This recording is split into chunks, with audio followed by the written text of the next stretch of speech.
Kā liecina pētījumi, jo ilgāk jauniešiem ir jāgaida, lai varētu iesaistīties politiskajā dzīvē, jo mazāk aktīvi viņi tajā ir, kļūstot pieauguši.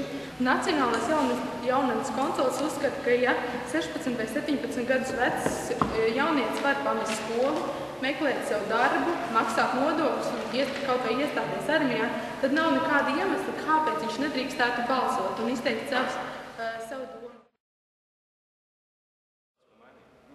Kāpēc tieši konkrēti 16 gadus, kas tas tik īpašs?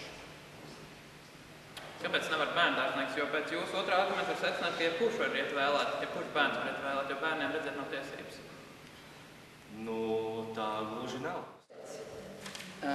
Mūsu komandas pirmais arguments, ka 16-gadīgie nespēja pieņemt adekvātus politiskus lēmumus. Mēs nevēlamies teikt, ka jauniešiem interesē tikai ballītes, izspriedis un vispār neinteresē politika. Protams, arī man pašam zināmā mērā tas interesē.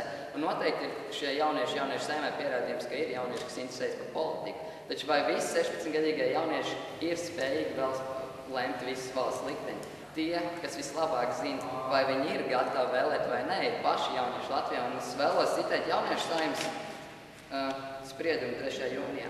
Citēju, aktīvs debats izraisīja jauniešu saimes deputātu Vitāliju Noso priekšlikums atļaut jauniešiem, paldies, piedalīties saimes, pašvaldību un Eiropas parlamentu vēlēšanās no 16 gadiem, kas ir balsu vairākumu, tika noraidīts. Jauniešu saimes deputāti pauda, ka 16 gados ne visi jaunieši nobrieduši izvērsta lēmumu pieņemšanai un ir tendēti uz radikālām un maksimaliskām idejām. Turklāt atļaujot balsot no 16 gadiem būtu jāievieš izmaiņas ar izglītības jomā. Politika būtu jāapgūst jau pamatskolā 3. jūnijas www.jauniešu-saime.lv. Kāds likums būtu no tā, ka 16-gadīgiem piešķir balsošanas tiesības?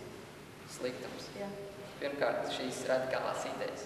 Otrkārt, kāpēc viņa psihē ir jānoslogo vēl vairāk, kā viņa tā ir izdarīta? Kāpēc nevar pagaidīt 2 gadus? Es uzskatu, ka tas nav tik svarīgi. Kāpēc jūs domājat, ka pieaudzis cilvēks lēmumus pieņem labāk par 16-gadīgu jaunieti? Es nesaku, viņš pieņem labāk. Tātad nav nekāda iemesla?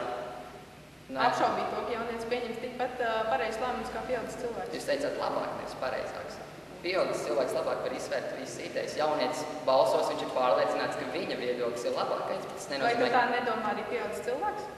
Domā, bet kā redzam, viņi spēja izvērtēt pēc vienotības, kas ir labi gan viņiem, gan arī jauniešiem.